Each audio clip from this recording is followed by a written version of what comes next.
Hi, I'm Sarah. And I'm Rena, and welcome to Biopic, a podcast story. This is a podcast where we dissect the good, bad, ugly, and absurd of this specific genre of motion picture, the biopic. If you want to learn more about us, our scoring system, and how we choose movies, please check out our special introductory episode, Introduction, Who Are We and What Are We Doing? Sarah, what movie are we doing this week? This week, we will be talking about the 2001 Spanish movie Mad Love, which is not the 1995 Drew Barrymore, Chris O'Donnell movie Mad Love. And oh, would that it were. Just so you know, this is a Rena episode. Sarah, I'm so sorry. I feel terrible about making you watch this movie. Sarah, I don't know what to say.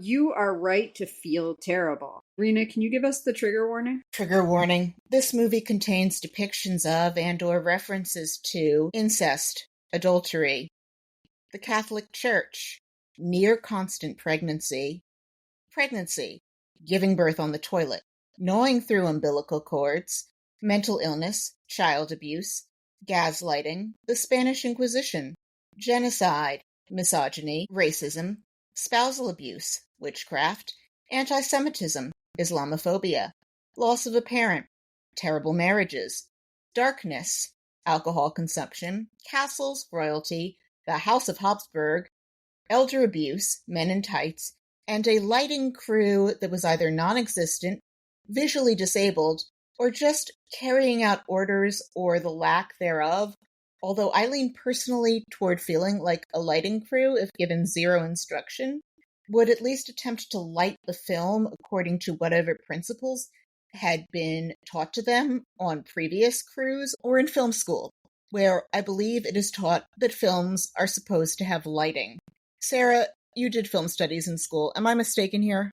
Well, lighting is a thing that you should have in your movie. You know what all of my personal favorite movies are and the movies I get excited about. And one thing that those movies all have in common with each other is that they are all lit with lights. Also, my mother, if she is going to listen to this, is about to be disappointed in me because I'm probably going to curse a lot in this episode. We do have an explicit rating, so it should be unnecessary to mention this. But yeah, this is a Rena movie, and I think Rena movies are harder to do well than Sarah movies. I love a costume drama, and this is like very dull. I'm mad because the things that get me excited are not what get good filmmakers excited, and I don't know what I'm going to do about it. Yeah, I don't know what the fix is for this, but all that said, can you give us a spoiler warning? Spoiler warning. We are going to spoil everything, including possibly the major plot points in works of narrative art having nothing to do with this particular movie. Consider yourself warned. Some of the sources we used in this episode include the books Sister Queens, The Noble Tragic Lives of Katherine of Aragon and Juana, Queen of Castile, which was written by Julia Fox. Not that Julia Fox. Well, I have a theory that the two Julia Foxes are one and the same, and the whole thing that the Julia Fox you've heard of is all just a cover because she's embarrassed about being a history nerd. It tracks. Also, Isabella of Castile, Europe's First Great Queen by Giles Tremlett. Jewish Pirates of the Caribbean by Edward Kritzler.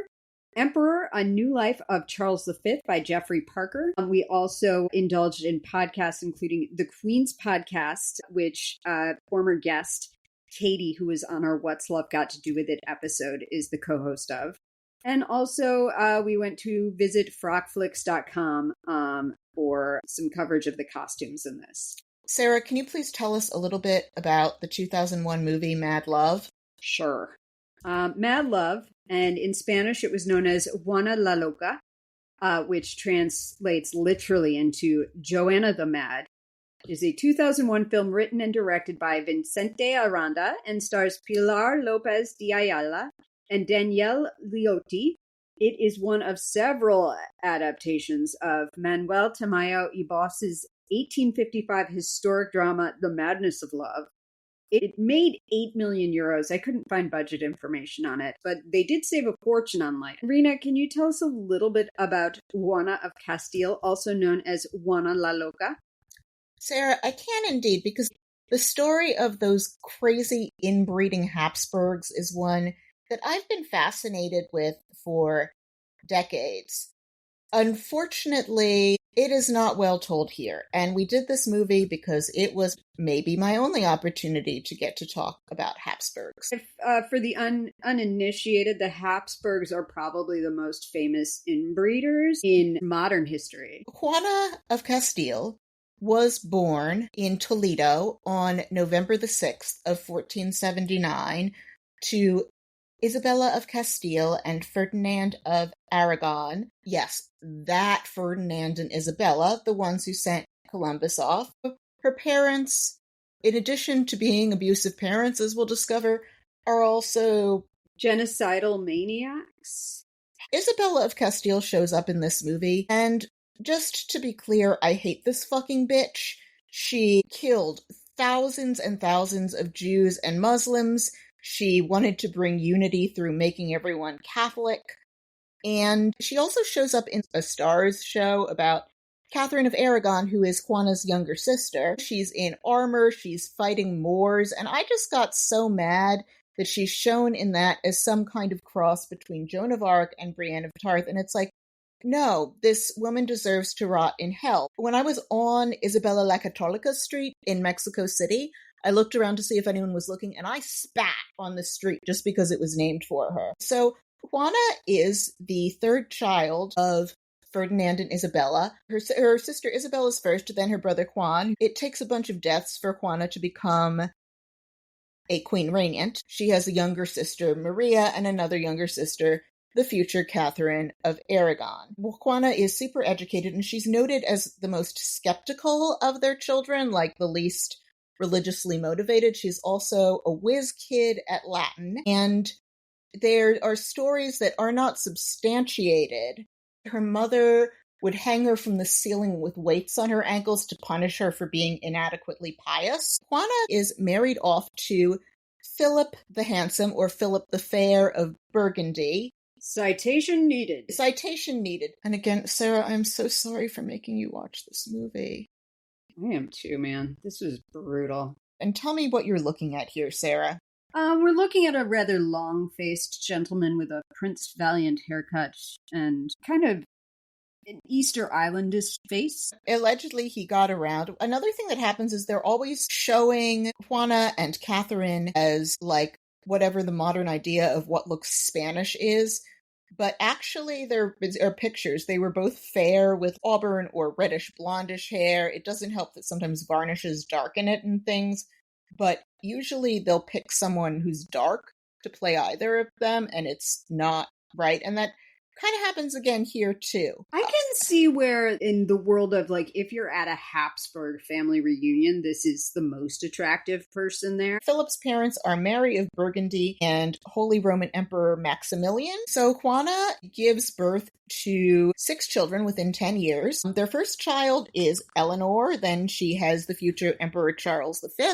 Things are going wrong in Spain, where her brother Juan dies. Her sister Isabella dies. Some grandchildren, including the 2-year-old Prince Miguel, die. So Juana has to come back to Spain to be recognized.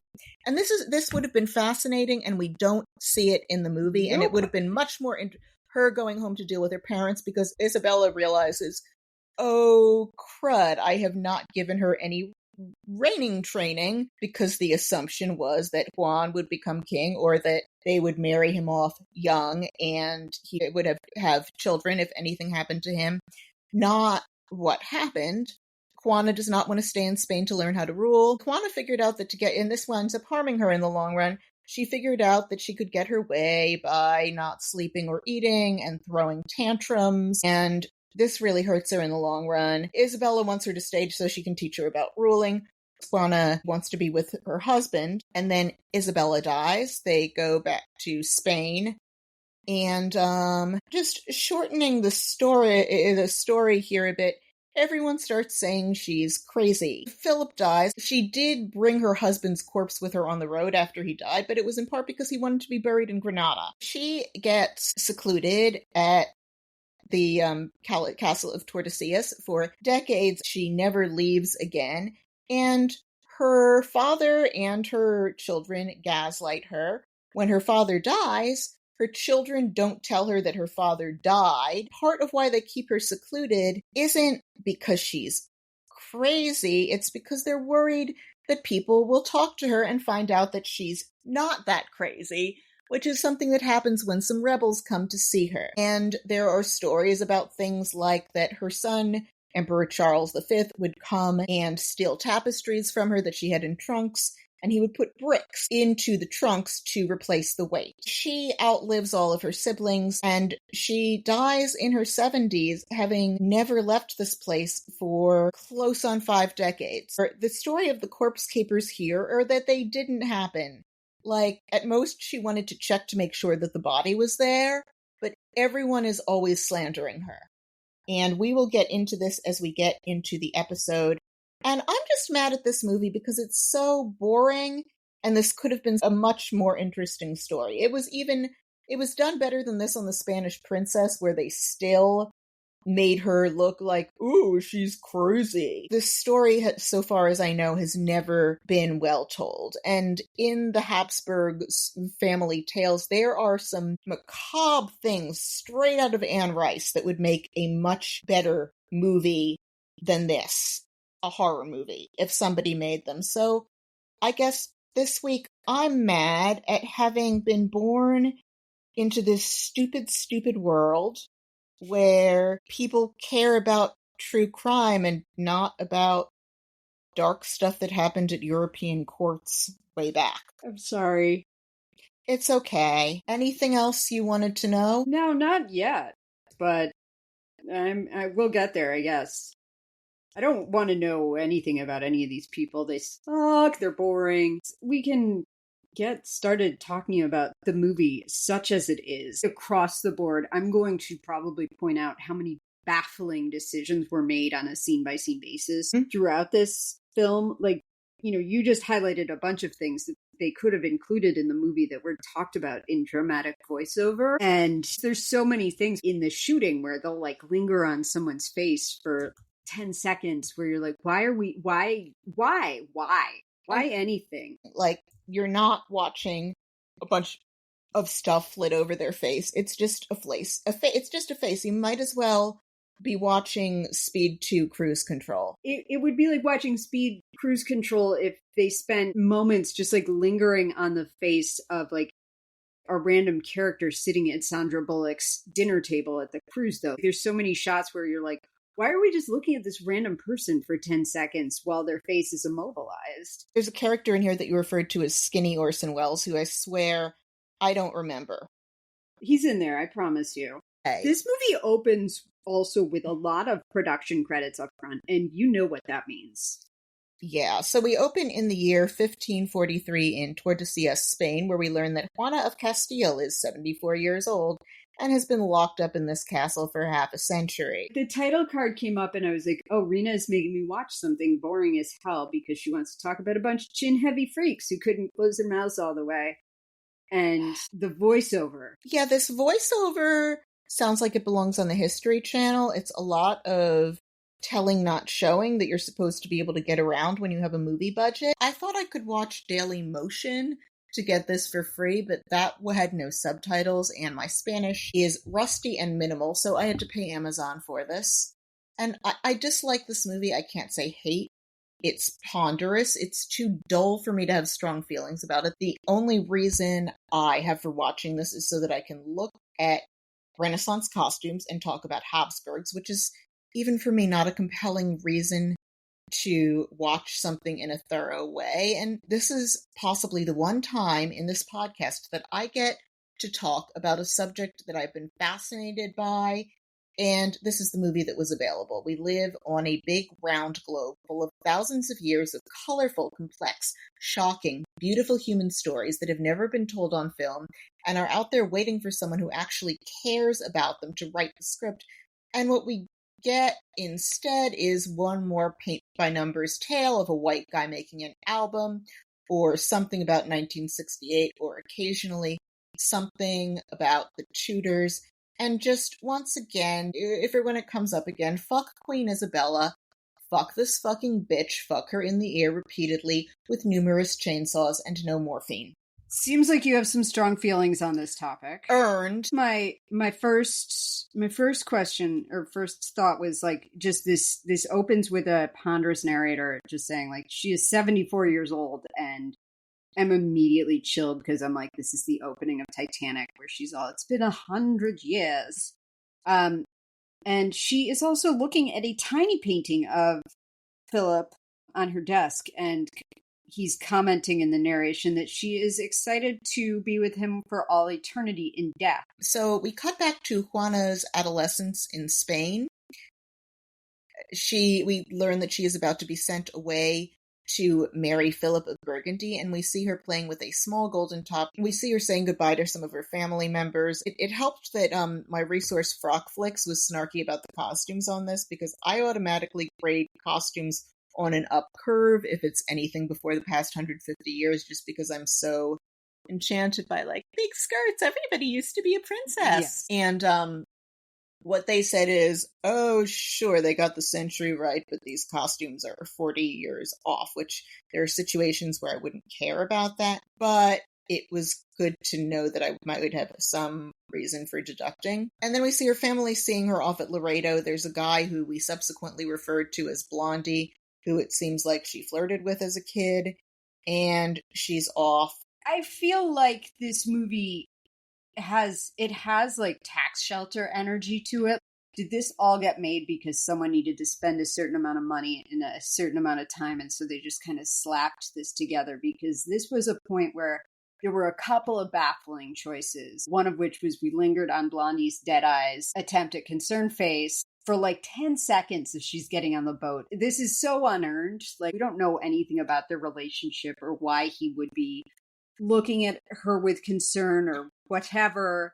And this is also predecessed by like 25 minutes of watching this parade of anonymous people bring her to the boat. We don't get anything out of it except it's a long parade. We talked about how David Lean used the vastness of the desert to tell a story and to show us feelings of isolation and fear and vastness. And this doesn't do that. So the actors in this, one is bad. Nobody gives an impressive performance. Nobody's terrible.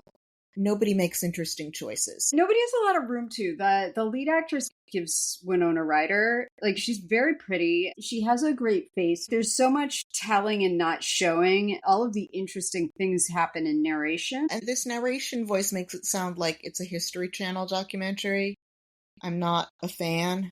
Nope. Queen Isabella gets on the boat with her daughter and says, the sea is a mystery to her, even though her dude Columbus has just crossed it to set off several centuries of genocide on the Native Americans. I think Isabella is just hashtag girl boss white feminism personified. What you need to know is they didn't have a concept of celebrating diversity or of tolerance. What we call tolerance, they would have called sufferance, as in we are suffering to be near people who are different, and by being different, they are affecting the condition of our and their mortal souls. So we're doing a good thing by burning people at the stake for having a different story about God than we do.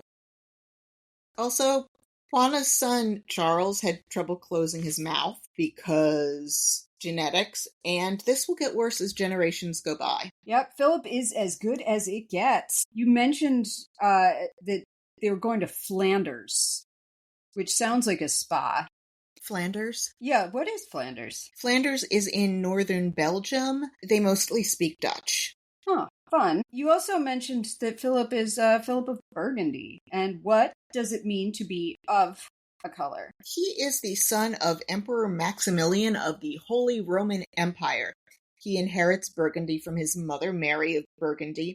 Burgundy is a kind of coulda been a contender in international sweepstakes. The Burgundians were previously non-entities back in our St. Joan episode, but weren't featured because it would take up too much time in that film anyway to explain who the Burgundians are, and they're selling Joan of Arc to the English. Welcome back, Burgundians. Nobody in this movie looks much like whoever they're playing, but it's been 500 years. I showed you that picture of Philip of Burgundy, and last week I sent you a bunch of pictures of various descendants of Juana. Yeah. And you looked at them. What do you think of these? So, what do you have to say about the attractiveness of these people? These are not good-looking people. No. So the chin gets worse and worse. They start bad and it gets worse. Like, the chin becomes more comical. You kind of speculate on. Painters are probably doing their best to flatter these people. So they had to look like straight up monsters. Well, Diego de Velázquez is one of my favorite painters of all time. And there's this sense with all of them that, wow, Velázquez or some disciple of his is doing their best to get this person to look better than they did on their best day, and it's not enough. Yeah, it's pretty grim. I mentioned like the baffling choices of the shots. It's very uninspired looking. I wasn't sure because I also had to buy the movie off of Amazon if there was like an aspect ratio transfer situation happening. What's an aspect ratio transfer situation? You know how like when something is shot on film and then they have to move it to television and they have to kind of cut the sides to fit the different screens? And then stuff doesn't make sense and they make the set people suicidal. Yes. So I wasn't sure if maybe that was a thing that was happening, but it looks like someone shot this movie in vertical on an iPhone. None of the grandeur we've seen in other movies that are about things like this is present in this. It looks very muddy. People's faces are not visible. The number of shots of half of a person's face where one half was in the dark or you couldn't see. I was reminded of when we went to see Cats and how many times I would say something like, you know what would be a perfect way to shoot a dance number is from the waist up. Oh! Like there's a number of shots where you're like, oh, you know what? You know what would make this interesting is if we shot it where you couldn't see anybody, or you couldn't see their faces, or you couldn't see anything that's happening. Like it's almost like watching a play in movie form. Yes, combined with PBS in the voiceover, where people are acting things out. So, Sarah, what do you think the director said to the lighting crew? Because if he'd said nothing at all, they would have at least bothered to light the film. Turn off the lights. Apaga las luces. What do you think the lighting crew said back to the director? You're right, sir. Let's turn off the lights. Just imagining the story of how this film wound up looking like mud. Like, even the costumes were all in, was supposed to be... See, I don't know, were they aiming for this autumnal palette, or was it just the lack of lights? So then the crew said in response, Tiene razón, señor. Apaguemos las luces. And then, what do you think the crew said to themselves in a sort of, that would have been something like, sure, let's go do this thing instead of lighting the movie? I think they said, it's a real film, Jack. Like Ricky Jay said in Boogie Nights, making a porno that was way better lit than this movie. Es una película real, Jack. Bravo. Okay, so that's how that went down. What do you think they were doing instead of lighting the film? Looking for other jobs? I mean... Striking? Were they on strike? Is there a possibility that there was like a film union strike? Europeans do love a strike. I don't know if like the Spanish film industry is anything like the Parisian metro, which has been, I've been to Paris about 7 times and they've been on strike at least 5 or 6 of them. So, so enter the film Philip, because she has arrived. Yes.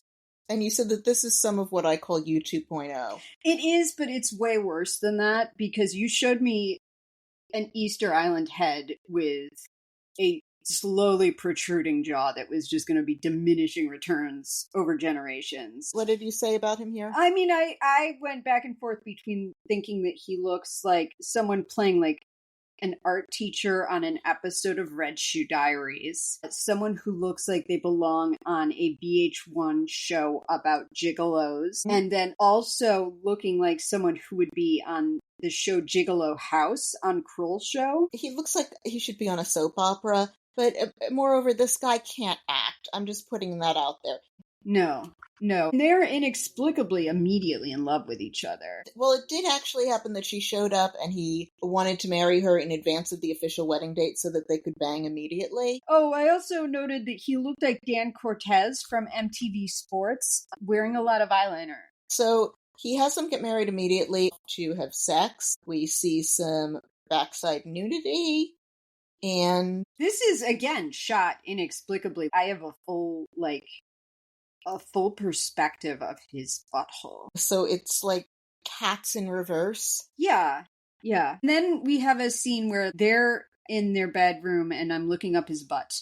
And all of her ladies in waiting they're dancing in a circle. Again, shot from the waist up because, of course, waiting to hear them having sex. And they do. And then again, as I know, lighting crew looks they're on strike. They get officially married in the dark. Fully in the dark. You can't see people's faces. And then the narrator is back and he's talking a big game about where things are going, saying, like, life is forcing its way through thanks to Joan's abundant fertility.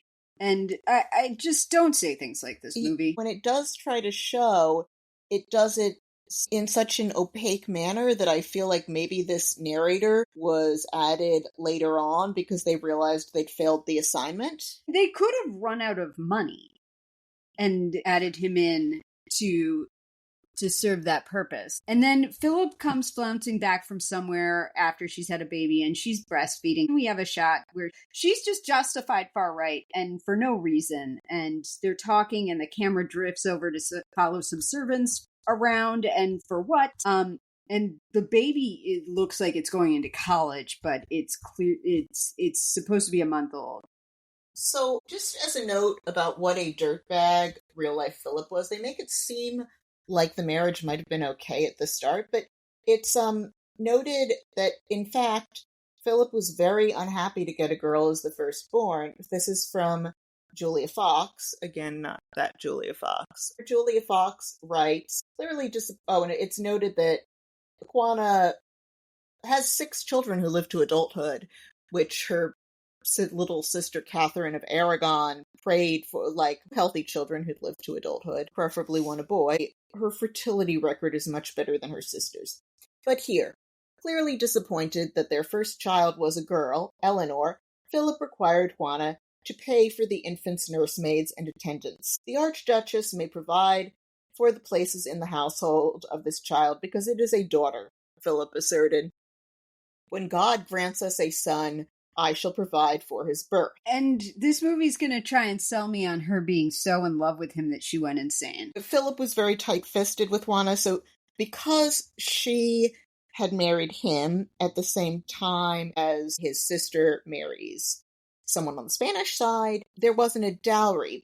Juana didn't have money to give alms, she did not have money to pay her servants, and many of them start to leave her. She's just totally cowed by everything. Although publicly he would give her jewelry, she gave her a big emerald when she had Charles. So it's like he's outwardly doing things to make it look like he's a good husband while it's miserable to live with him. So we have another dance scene and I don't really know what's happening again because everything's in the dark. And then she goes to the bathroom and everybody's listening to her. She poops out a baby. She has a toilet baby. This actually happened. She did give birth to Emperor Charles on the toilet. Great scene. Glad they included this in the film. She ties off the umbilical cord by herself, but then I think that baby dies? No, that baby lives to be Emperor Charles, the one that where I showed you the picture of the chin, and it's one of the worst chins. I got all confused because they started talking about people dying here. The people dying are her brother Juan, then his widow gives birth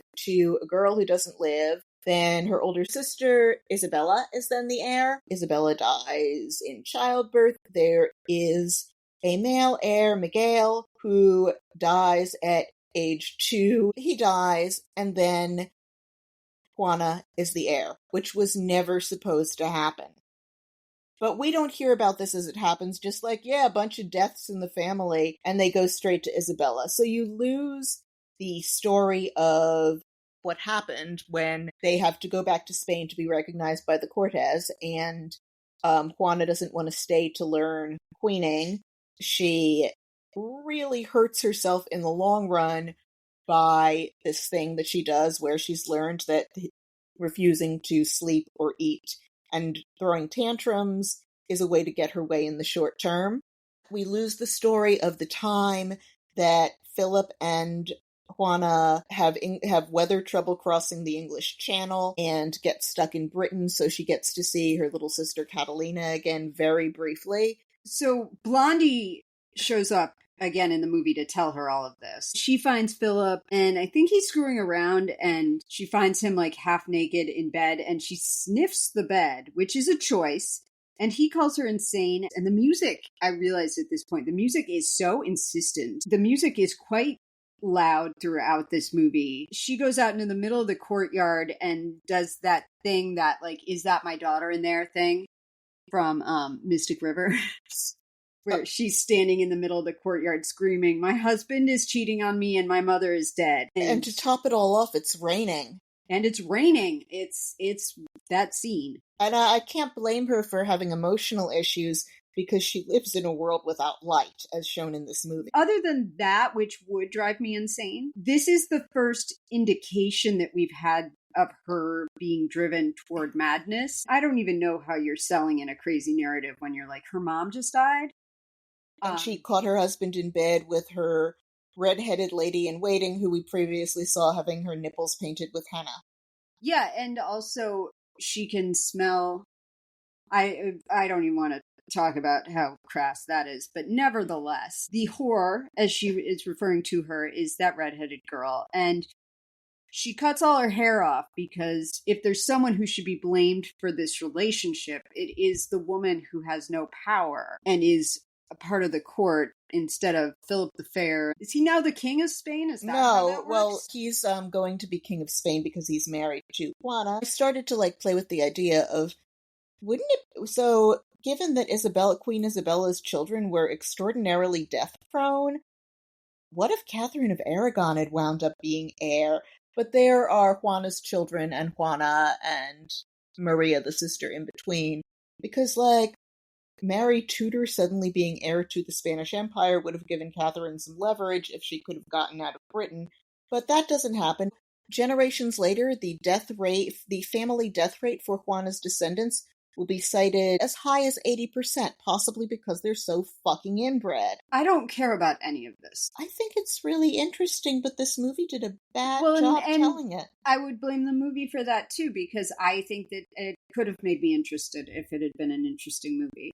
So what would you do if your mother just died and you caught your husband in bed with someone you knew, and it's raining, and you live in a world without sunshine? Obviously, I'd go out into the courtyard and scream my head off. And it's also, she's screaming, she's saying, loca, loca, so she's screaming, I'm crazy, which again is remember that moment that makes the bad guys totally ineffective in Hudson Hawk, where they ask them, why are you doing this? And they start cackling because we're crazy. This is similar dialogue, just saying, let's iterate that someone's crazy by just having them scream, I'm crazy, when they're understandably under emotional duress. I find all of it unconvincing because I'm not convinced that we've been given indication that she's got any reason to be in love with him. I don't feel like any of this connects in such a way where I'm convinced that any of it is worth doing in the first place. To be fair, the weather never looks nice in this movie, so it's a world where she never would have experienced nice weather for contrast. She's going mad. She's crazy. And then, the doctor's talking and she's not mad. And then we meet Skinny Orson Welles, who's this guy in the court. I didn't remember him at all. He's basically, I kept comparing this movie in my head to The Devils, because there's a big scene at the end where someone's like, I'm not crazy. And everyone's like, you're right, you're not crazy, but we're going to put you here anyway. And he's like the Inquisitor on this shit. So we get all of like that narrative pipeline around how she's not mad, but she's crazy in love. And the prince is a womanizer, so of course she's gone nuts. It's not a great script, and the actors aren't good enough to sell it. And then we have an Epcot Center belly dancing dinner.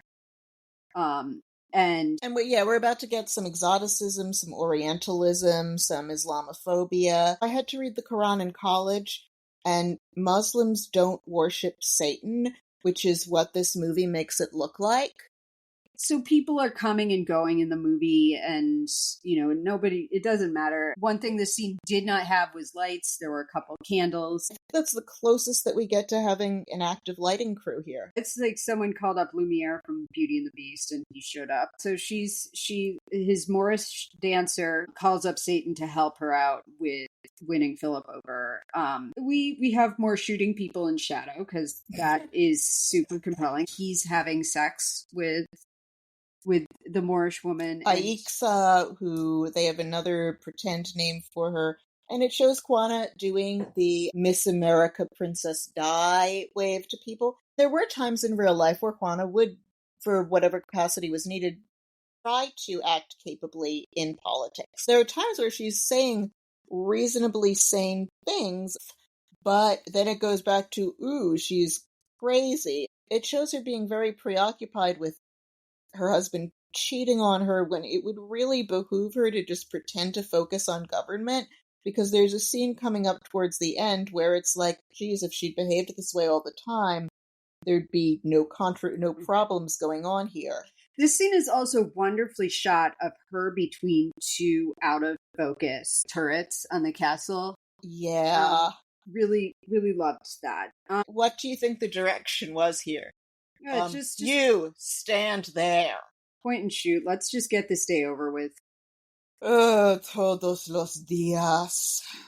And she brings in, because she's crazy, a bunch of ladies in waiting who are supposed to be not attractive. They're all perfectly good-looking women. Well, they're movie unattractive, which is like a real world 7.7 out of 10. Were I the actor in this, I would have been like, I'm kind of offended that you think that I am that unattractive. They're all wearing the same thing, like the same brocade. She's having another tantrum in Philip's presence, and he's like, them's the breaks, and he's drinking water out of like this fun refrigerated tray that I was really into, where like the glass sat in a pellet of ice. Well, and Philip and Ferdinand do scheme to keep Juana out of power. There's a scene of them eating Renfair poultry together and scheming about it. The one where he talks about his French wife isn't popular. Oh, yeah. And that's supposed to be the dad. I don't really know what's happening because everything's in the dark. And Blondie's back again, or has never left, and she decides to try and make it look like she's hooking up with him to make Philip jealous. It doesn't work. The back half of this movie is just like people talking about how she's crazy and her not being crazy, but also being in love with him. But why? And all of these men just kind of being assholes. And it just keeps going. We could probably like wrap it up in 2 minutes here if we wanted to. So she wasn't that crazy. She was maybe a tad bipolar. A few strains of other things thrown in. Plus, she had 6 children in 10 years. She would have been in a constant state of hormonal whiplash that would have been brutal. But they brought her up before the court to try to prove that she's crazy, and Philip is looking in bad health. She's been in very simple black mourning gear, but she puts on this like orange pageant curtain thing, and she's super pregnant. She goes up in front of the court, and it's being run by Skinny Orson Welles. She kind of makes like the "We Are All Nerds" speech from the end of Revenge of the Nerds, and there should be a slow clap. There is not a slow clap. Yeah, and I wish for her sake that she had shown this degree of interest in ruling previously. Learning to compartmentalize is hard, especially when you are either pregnant or postpartum perpetually from the age of 16 onwards. Yeah, I can't even imagine. And all the people are like, oh, okay, that's cool. And then Philip gets sick and dies, probably because he has just been read for filth by his wife. And the soundtrack is yelling at me during this. So, the truth, her son kept her locked up after Ferdinand died, not because she was crazy. The reason they wouldn't let they were scared of people getting near to see her, is not because they were worried they would see she was crazy, but they were worried that people would show up, have a level-headed conversation with Juana, and leave reporting that she didn't seem crazy. Which could be a problem, given that her son, who shows up in Spain unable to speak Spanish, running Spain, is not that popular with the Spanish. And she's an actual daughter of Ferdinand and Isabella. White male mediocrity. Hey. So we see her kissing the throat of a corpse that it looks like it has been dead for a while. This is a lie. She brought the body. She was trying to get the body to Grenada because Philip had wanted to be buried there. She may have checked on it a few times. All of these stories are made up, and there are 19th century very dramatic pictures of it in the Prado, where I took this story seriously, which I'm sorry for, and then I made a comment about it on one of Katie from Queen's podcast's things, says oh, fun, and she was like, no, this didn't happen, and that led me to look into it. But what actually does happen to poor Juana is straight out of the yellow wallpaper. That's the end of it. Yeah. We cut back to her being old, and we hear the narrator saying she'll stay there for 70 years or whatever. So Juana's children do not tell her when her father dies and that she should be free now. Those rebels who don't like her son show up and ask her to rule, despite her kids that she should make the connection of, oh wow, my kids have been shitty to me. She doesn't want to harm them. Charles did not bother to learn Castilian until he was King of Spain. I'm glad that I had an excuse to read 4 books about Hapsburgs. What I really want is a gothic, macabre horror film about Carlos II's first wife, which I told you that story, and it's a horror show. Can we get Guillermo del Toro on the phone? It should talk be to him about this. The story of what happens to Marie-Louise de Orleans should be a Guillermo del Toro film. Someone make the call. There is a tiny bit of awards talk for this. I'm wondering if Almodovar had any films come out this year. That should have been their selection, unless there was an Almodovar film that got talked about for actual I feel best picture. Almodovar comes out with a movie every 6 months. He is the Spanish Woody Allen. Has a much more ethical rep than Woody Allen. In terms of quantity. Yeah. He's a much better human being and tells much more complex films instead of making the same movie over and over until he gets it absolutely right. So he was making Talk to Her, which was a wonderful movie, because that came out in 2002. So this film received 3 Goya Awards, which are the Spanish Academy Awards: Best Actress, Best Wardrobe, and Best Makeup and Hair. It was selected as the Spanish entry for Best Foreign Language Film at the 74th Academy Awards, but it was not nominated. I'm not surprised. No, There's 5 slots and 185 countries. Can you tell me the films that were nominated for Best Foreign Film that year? The winner was No Man's Land, from a movie set in the middle of the Bosnian War, which I did not see. Amelie, Elling from Norway, Lagan from India, and Son of the Bride from Argentina were our nominees that year. I'm sure they were all better than this one. Oh, I'm certain. I mean, we've all seen Amelie. It's delightful. There is no choice dialogue in this film. Talking about it made me dull of spirit. So, with that out of the way, let's score this thing. Sarah, can you please give our listeners a quick refresher about how we score movies? Yep, I'd be happy to. You don't sound that happy. I'm happy to be done talking about this. We rate movies on a 1 to 10 scale across 10 areas that we find to be subjectively and or objectively important to most films, but specially tailored to the issues particular to biopics. If you want more details on how we score movies, please scroll down our webpage at biopicapodcaststory.podbean.com. You'll also find a record of our scores for past episodes. And with that out of the way, let's score this thing. Sarah, why don't you go first? Okay. Outward appearances, I gave it a 6. Acting and casting, I gave it a 5. Passage of time, 4. Costuming, 7. Quality of the script, 5. Accuracy, 5. Storytelling, was it cliched, interesting, inventive, 3.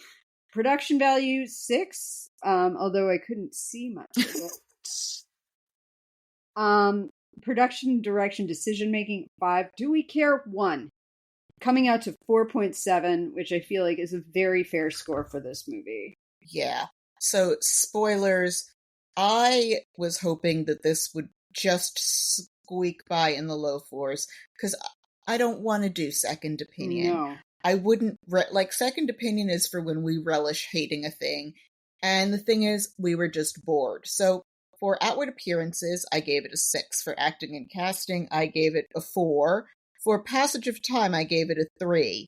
For costuming, I gave it a 9 because I'm on a curve if it's any time before 1880. For quality of the script, 4. For accuracy, 4. For storytelling, I gave it a 2. For production value, I gave it a 5. For production, direction, decision making, I gave it a 3. And for Do We Care, I gave it a 2, which was 1 point ahead of yours. My average came to 4.2, so thank God we can be done thinking about this movie for the rest. This might be the most boring movie we've watched. This was really boring. I think this is the most boring movie we've watched because we've disliked other films. The relish we get around hating something and shredding it in second opinion is remarkably different from just the total boredom we felt here. For Mad Love, your official score comes to 4.45. You were mediocre and boring, and you did not earn second opinion. I never want to think about you again. I know.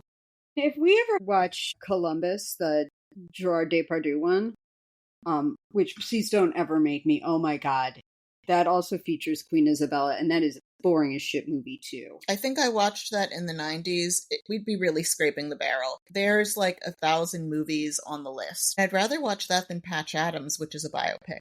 Oh, but Robin Williams. It's Patch Adams. It's still Robin Williams, though. He's at least compelling. Gerard Depardieu is... I don't get it. Also, he looks like Earl Lemongrab from Adventure Time now. He's always looked... was he attractive?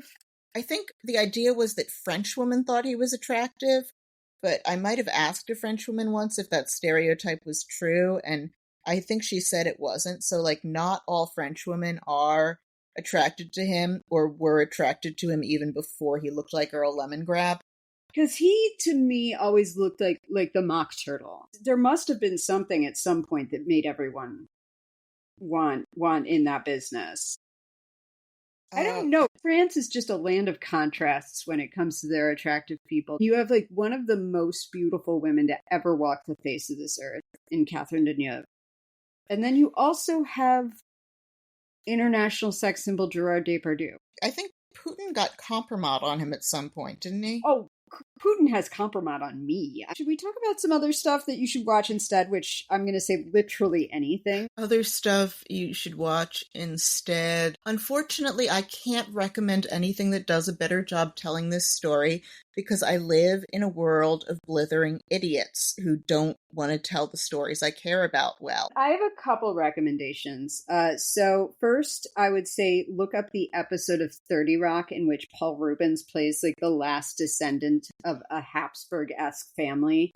And he's incredibly fragile and has all these crazy defects. So strong recommend for that. That's more fun. I'm also watching an amazing TV show right now called Task, which stars Mark Ruffalo and Tom Pelphrey and a whole bunch of British people who are doing the perfect Delaware County accents. And it's a really wonderful story that brings you into a world where you are very aware of the stakes and you're very concerned about the people, and you can see people's faces. You mean the lighting crew showed up to work? I felt I don't know if you've ever watched the show Ozark on No, Netflix. I haven't. So sometimes I wonder, I was watching this, and speaking of going mad, I was wondering if this was a Sarah thing, because there's some shows I can't watch because they're too dark.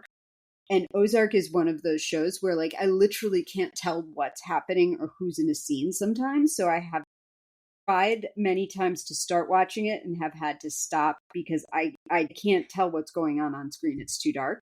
I thought that was maybe going on here, but it wasn't. This was a choice. I was also wondering too, is this castle they're in actually a castle at a Burger King? Or something like that. No. Is there a challenge that's happening in the shooting of this film that means that we have to shoot everything in the dark. Just a couple of housekeeping items. Our podcast baby has matured, and we have launched a Patreon, just an effort to defray some of the costs associated with bringing our show to you. That would be platform hosting costs, recording costs, research costs. We have to occasionally order a book off the internet. We have to pay for movies sometimes, like we had to this week, which we're really unhappy about. Transportation costs if we want to record together, which we do try to do since we enjoy being in the same room at the same time. So we are at present offering shout outs and access to our first 3 episodes to anyone who chips in for us on our Patreon. And our terrible first 3 episodes are better than this movie. And with that, we'd also love to thank Gates and Brandon, who have signed up already for our Patreon. Thank you, Brandon and Gates. Thank you, Brandon and Gates. If you liked our show, please leave us a 5-star review rating and subscribe to us on iTunes, Spotify, or wherever you get your podcasts, and tell a friend, or better yet, plural friends if you have them, and share us on social media. We hear it helps. You can follow us on Threads, Blue Sky, and Instagram, where we have visual aids from our episodes. Our Instagram handle is at Biopic a Podcast Story, so do check us out there, and we'll link to that in our show notes as well. Please also check out our webpage at biopicapodcaststory.podbean.com to see the official episode ratings for all of the movies that we have done so far. And if you would like to get in touch, you can email us at biopiclistenermailbag@gmail.com. Our theme music is by Ben Patch. The intro is his song Slater Cannonball, and the outro is Spring Breakers, and you can check him out on Spotify. Tune in next week when we'll be talking about the execution of Mary, Queen of Scots. So we'll be back in the 16th century, and hopefully that retelling will be less. I don't know how this could be worse. We've watched The Conqueror. Indeed, we have, but at least that was like entertaining. That was so crazy. Anyway, good night to the earnest and the cynical. Good night, Rena. Good night, Sarah.